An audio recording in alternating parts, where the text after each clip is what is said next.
संघर्ष प्रगति का आमंत्रण है। जो इसे स्वीकारता है वो उसका जीवन निखर जाता है। इसलिए हमें हमेशा संघर्ष करते रहना चाहिए। तो आज हम लेकर आए ऐसे ही एक संघर्ष की कहानी त्रिशा मजूमदार की, कि जिन्होंने बहुत अच्छे से सीएसआर एग्जाम के लिए प्रिपेयर किया और CSR all India rank 75 JRF को क्वालिफाई किया। तो चलिए मिलते हैं त्रिशा से एंड जानते हैं उनके सफलता का राज। तो त्रिशा, आपका बहुत बहुत स्वागत है आज के हमारे इस सेशन में। Hello sir. हेलो। तो त्रिशा, आपका बहुत बहुत स्वागत है, वेलकम। और आपका सीएसआर एग्जाम में इतना बड़ा अचीवमेंट कि सीएसआर एग्जाम में all India rank 75 with JRF, तो हम सब बहुत खुश है। तो हमारे पूरे आईएफएस फैमिली एंड हमारे सारे स्टूडेंट की तरफ से आपको बहुत बहुत कॉन्ग्रेचुलेशंस। Thank you sir. तो ये हमारे लिए भी बिग अचीवमेंट है त्रिशा, कि आपका इतना अच्छा रिजल्ट आया। त्रिशा मजूमदार ये वेस्ट बंगाल से है और त्रिशा ने अपने एमएससी कंप्लीट होने के बाद ही सीएसआर का प्रिपरेशन किया और सीएसआर को क्वालिफाई किया। तो त्रिशा, सबसे पहले आपका जो एमएससी और एमएससी के बाद का जो प्रिपरेशन, उसका जो जर्नी है वो थोड़ा बताइए। सर मेरा बैकग्राउंड जूलॉजी था, तो सीएसआई लाइफ साइंस के टॉपिक के बारे में मुझे थोड़ा बहुत पता था। हम्म, बट एज मेरा masters computational and integrative science with specialization of computational biology में है, तो मेरे मास्टर्स में 2 आवर्स में सीएसआर के रिलेटेड पढ़ाई कुछ नहीं होता है। हम्म, तो मतलब दूर दूर तक कोई रिलेशन नहीं है, तो मुझे आउट ऑफ द वे जाके सीएसआर का प्रिपरेशन करना पड़ा। हम्म, मैंने सेकंड ईयर से प्रिपरेशन स्टार्ट किया था, बट हम्म, बहुत फोकस से मैंने मई से स्टार्ट किया है। मैंने आईफास का लाइव बैच ज्वाइन किया था, जो मई 26 से स्टार्ट था। फिर 2 महीने मैंने फुल फोकस से प्रिपरेशन किया एंड देन मैंने क्वालिफाई कर लिया। हाँ। तो त्रिशा, आपका तो एमएससी टॉपिक ही अलग था और आपका लाइफ साइंस में तो यूनिट सारे अलग हैं। तो फिर ये जो हम्म। मतलब इतने सारे टॉपिक नए हैं, तो उनके प्रिपरेशन के टाइम पे आपको डर नहीं लगा था कि ये टॉपिक कैसे होंगे? सर डर तो बहुत लगा, क्योंकि आधा चीज तो मैं भूल चुकी थी जो बैचलर्स में पढ़ी थी। तो थोड़ा एक्स्ट्रा एफर्ट देना पड़ा मुझे इसके लिए। हम्म, बट वही मैंने आईफास का वीडियोस देखा, उसका नोट्स पढ़ा, और मुझे ऐसा लगता है कि आईफास के वीडियोस में थोड़ा ऑर्डर्ड वे में दिया होता है, तो पढ़ने में भी आसानी हुई। हम्म, तो ऐसे करके मेरा हो गया सिलेक्शन। वाह। और त्रिशा, जैसे हम देखते हैं कि जब आप प्रिपरेशन कर रहे हो तो नोट्स एंड क्वेश्चन प्रैक्टिस बहुत इंपॉर्टेंट रोल प्ले करती है। आपने क्या सारे यूनिट्स के नोट्स प्रिपेयर किए थे? मैंने सारे यूनिट्स नहीं देखे। प्रीवियस ईयर्स के जो पैटर्न है वो देख के मैंने कुछ ही पार्ट जो है वो सिलेक्ट किए थे। मैक्सिमम 7 टू 8 यूनिट्स मैंने सिलेक्ट किए थे जो मुझे पढ़ना था, और हम्म, उसी में फोकस करके मैं एग्जाम देने गई थी। अच्छा। और शॉर्ट नोट्स आपने प्रिपेयर किए थे? हाँ, रिकॉर्डिंग्स और लाइव जो क्लासेस थे वो देख के मैंने शॉर्ट नोट्स पूरा प्रिपेयर किया था, और वो लास्ट मिनट में वही रिवीजन करके मैं गई थी। हम्म। तो त्रिशा, आपकी पढ़ाई की ऐसी क्या स्ट्रेटेजी थी, ये क्या राज है कि जिसके वजह से आपका सीएसआर एग्जाम में ऑल इंडिया रैंक 75 जेआरएफ आया? तो आपने कैसे, मतलब क्या स्ट्रेटेजी यूज की थी? सर मेरा फोकस यही था कि जो 3-4 टॉपिक है जिससे मोस्टली क्वेश्चन आता है उसमें ज़्यादा फोकस करें, और जिससे बहुत कम क्वेश्चन आते हैं वो छोड़ दिया जाए। हम्म, तो मुझे मैक्सिमम नंबर कवर करना था, तो पहले क्लासेस देख लो, उसका नोट्स बना लो। देन रात को जाके उसी का रिवाइज़ करो, और जितना भी पढ़ा है उसका क्वेश्चन आंसर प्रैक्टिस कर लो, ताकि खुद को थोड़ा रियलाइज़ हो कि मैं कितना प्रिपेयर्ड हूँ। तो ऐसे करके मैंने प्रिपरेशन किया था। हाँ, हाँ। और त्रिशा, जैसे क्वेश्चन प्रैक्टिस बहुत इंपॉर्टेंट रोल प्ले करती है, क्वेश्चन प्रैक्टिस कहाँ से की थी?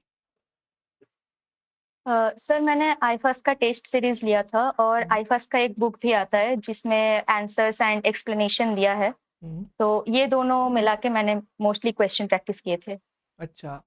और जैसे त्रिशा, हम देखते हैं कि बहुत बार हम प्रिपरेशन करते हैं तो बहुत बार डिमोटिवेशन आता है, स्ट्रेस आता है, कभी कभी पढ़ाई करने का मन नहीं करता है। तो ऐसे सिचुएशन में आपने खुद को कैसे मोटिवेट रखा? सर मैंने मोस्टली प्रिपरेशन जो है लास्ट 2 और 2.5 मंथ्स में ही किया है और उसमें डीमोटिवेट तो मैं बहुत बार हुई थी, बट हुँ, अल्टीमेटली ये था कि जेआरएफ चाहिए क्योंकि स्कॉलरशिप चाहिए होता है। हुँ, तो डीमोटिवेशन था, बट फिर भी खुद को थोड़ा मोटिवेट करती थी। फ्री टाइम में यूट्यूब के दूसरे वीडियोज़ देख लेती थी। हुँ, ऐसे करके मेरा हो गया। हुँ। और त्रिशा, जैसे हम देखते हैं कि जब आप प्रिपरेशन कर रहे हो तो प्रिपरेशन के टाइम पे डिस्ट्रैक्शन भी बहुत होते हैं, social media and other distractions. तो डिस्ट्रैक्शन से कैसे बचे रहे और पढ़ाई में खुद को कैसे कंटिन्यू किया? सर मेरे अकॉर्डिंग जितने जो टाइम होता है प्रिपरेशन के लिए उस टाइम पे सोशल मीडिया से दूर ही रहना चाहिए। ऐप्स को अनइंस्टॉल कर दीजिए, हुँ, तो वो देखने का भी चांस नहीं रहेगा। हुँ, तो मैंने ऐप्स को अनइंस्टॉल कर दिया था इस ड्यूरेशन में, तो बाकी जो डिस्ट्रैक्शन था वो चला गया था। हुँ। और दिशा, पढ़ाई एमएससी के साथ-साथ की या बाद में की?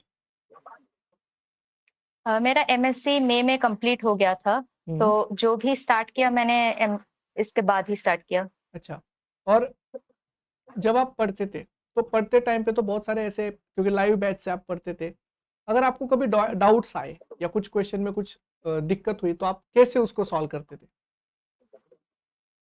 लाइव क्लास में तो कुछ क्वेश्चन कमेंट करके पूछ पूछ लेती थी मैं। हुँ, अदरवाइज़ वहाँ पे डाउट पूछने का एक ऑप्शन होता है।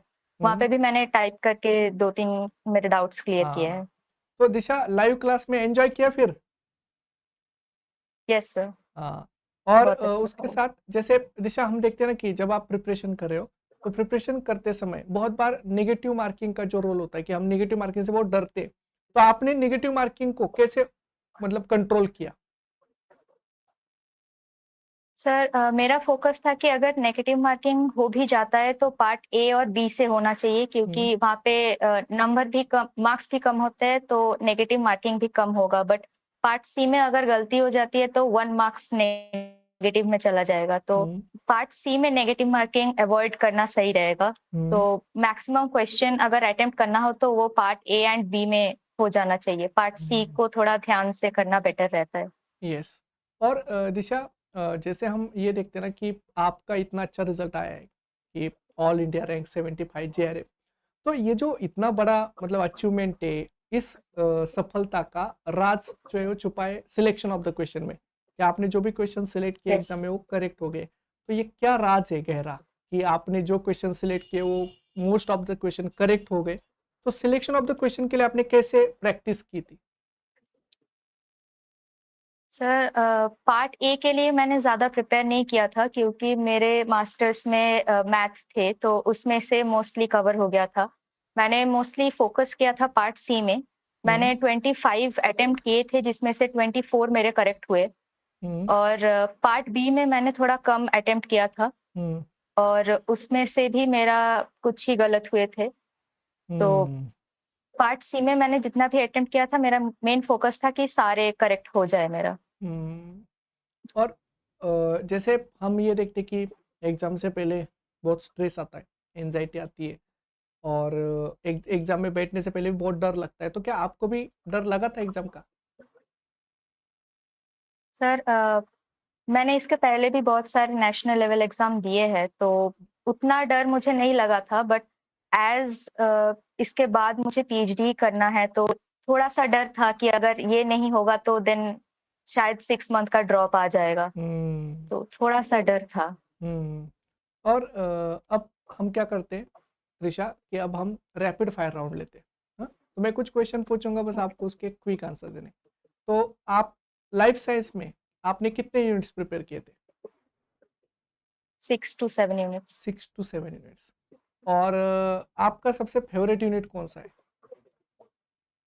बायोकेमिस्ट्री। वाओ।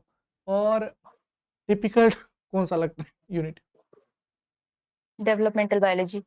Developmental biology. और आप सबसे पहले एग्जाम में कौन सा पार्ट सॉल्व करते पार्ट सी से स्टार्ट करती हूँ। हैं? Part C. बहुत सारे स्टूडेंट को एप्टीट्यूड से डर लगता है, मैथमेटिक्स से डर लगता है, तो क्या आपको भी एप्टीट्यूड से डर लगता है क्या? मुझे उतना डर नहीं लगता, मुझे मैथ्स पसंद है। वाओ! तो एप्टीट्यूड आपने बहुत अच्छे से प्रिपेयर किया होगा? हाँ, मैंने एप्टीट्यूड अच्छे से हो गया था मेरा। वाओ! और एग्ज़ाम में जब भी आप बैठती थी, तो बीच में अगर स्ट्रेस आए, कभी-कभी क्वेश्चन नहीं मिलते तो हम पैनिक हो जाते और हमारे ऊपर फिर प्रेशर आ जाता है। तो क्या ऐसी सिचुएशन आई थी एग्ज़ाम में? सर, कभी-कभी होता है कि एकदम at a stretch 10 to 15 question मुझे नहीं आता है, हुँ, बट उस टाइम पे मुझे लगा कि ठीक है, अगर बीच में क्वेश्चन सॉल्व नहीं हो रहे हैं, तो लास्ट से स्टार्ट करो। ऐसा देखती थी मैं कि लास्ट से स्टार्ट करती थी, तो 3-4 क्वेश्चन हो जाता था, तो वो स्ट्रेस चला जाता था। हुँ। और जैसे जब हम प्रिपेयर करते हैं, तो प्रिपेयर करते समय बहुत बार कुछ-कुछ टॉपिक्स ऐसे होते हैं जो इन्फॉर्मेटिव होते हैं, रटने जैसे, याद रखने जैसे। तो क्या वो भी आपने प्रिपेयर किए थे? कुछ-कुछ पोर्शन मैंने थोड़ा रट लिया था शॉर्ट नोट्स बना के, हुँ, बट बहुत ज़्यादा मैंने उसमें टाइम नहीं दिया। मोस्टली जो कॉन्सेप्चुअल है, मैंने उसमें ज़्यादा टाइम दिया है इस बार। हुँ। और त्रिशा जैसे अभी जो एग्ज़ाम आगे का दिसंबर में होगा, तो बहुत सारे स्टूडेंट हमारे प्रिपेयर कर रहे हैं, तो उनके लिए ऐसे क्या टिप्स होंगे आपके कि जिससे उनका भी रिज़ल्ट आपकी तरह इतना मतलब इतना अच्छा आए, आपकी तरह उनका भी बहुत अच्छा जेआरएफ हो जाए? तो उसके स्ट्रैटेजी टिप्स क्या-क्या होने चाहिए? सर, मुझे ऐसा लगता है कि लास्ट 2-3 टाइम से सीएसआर नेट जेआरएफ का एग्ज़ाम पैटर्न थोड़ा चेंज हो गया है। कभी-कभी कुछ पोर्शन से ज़्यादा क्वेश्चन आ जाता है, कभी-कभी बैलेंस्ड क्वेश्चन आता है। तो इन सब का थोड़ा देख के प्रिपरेशन लेना चाहिए। कुछ 1-2 टॉपिक में फ़ोकस होके नहीं जाना चाहिए। मिनिमम ऐसे 6 टू 7 यूनिट्स प्रिपेयर करके ही जाना चाहिए। तो आई आई होप कि उन लोगों का भी जेआरएफ हो जाएगा। हुँ। और त्रिशा सबसे इम्पोर्टेंट होता है कंसिस्टेंसी कि आप कंटिन्यू पढ़ाई करो और अच्छे से रिवीजन करो। तो आपने कंसिस्टेंसी को कैसे मेंटेन किया? सर, मेरा काम था कि सुबह 10 बजे से 1 बजे तक क्लासेस जॉइन करो। सुबह 8 बजे का क्लास कभी-कभी मिस हो जाता था। फिर अगर क्लास मिस हो जाए तो रिकॉर्डिंग्स देख लो। हुँ, देन जो भी पढ़ा है फर्स्ट हाफ में ही उसका क्वेश्चन प्रैक्टिस करो। देन थोड़ा-सा रेस्ट लेके देन शाम को फिर से वही क्लासेस रिकॉर्डिंग जो हुँ, होते थे वो देख के फिर कंटिन्यू करना होता है। एंड हुँ, रात के अंदर पूरा दिन जो पढ़ा उसका रिविज़न कर लेना चाहिए। हुँ। और जैसे त्रिशा जब भी हम प्रिपेयर करते हैं तो प्रिपेयर करते समय रिविजन्स बार-बार करने पड़ते हैं। तो इतना टाइम मतलब आपको मिला था कि आप बार-बार हर टॉपिक को रिवाइज़ कर पाओ? रिविजन अच्छे हुए थे? सर, एज़ मैंने 2 मंथ्स में ही पूरा काम किया है, तो 2 मंथ्स में पूरा फ़ोकस थी कि रिविज़न बहुत अच्छे से करना है। बहुत एक्स्ट्रा नॉलेज मुझे नहीं चाहिए, बट जितना पढ़ा है, वो मुझे एकदम याद होना चाहिए। हुँ, तो रिविज़न बहुत इम्पोर्टेंट है। हुँ। और त्रिशा क्या आपने टाइम टेबल बना के ही प्रिपरेशन की थी? डिसिप्लिन मैनर में? सर, टाइम टेबल मेरे लिए काम नहीं करता है। मैं उठ के जो लाइव क्लासेस में जो टॉपिक पढ़ाते थे, वही पढ़ती थी एंड शाम के टाइम पे मैं अपने हिसाब से कोई सा भी एक टॉपिक पढ़ लेती थी, हुँ। बट टाइम मेंटेन करती थी। और त्रिशा अब आपका इतना अच्छा रिज़ल्ट आया है, जेआरएफ 75 तो आप आगे आपका क्या गोल क्या है?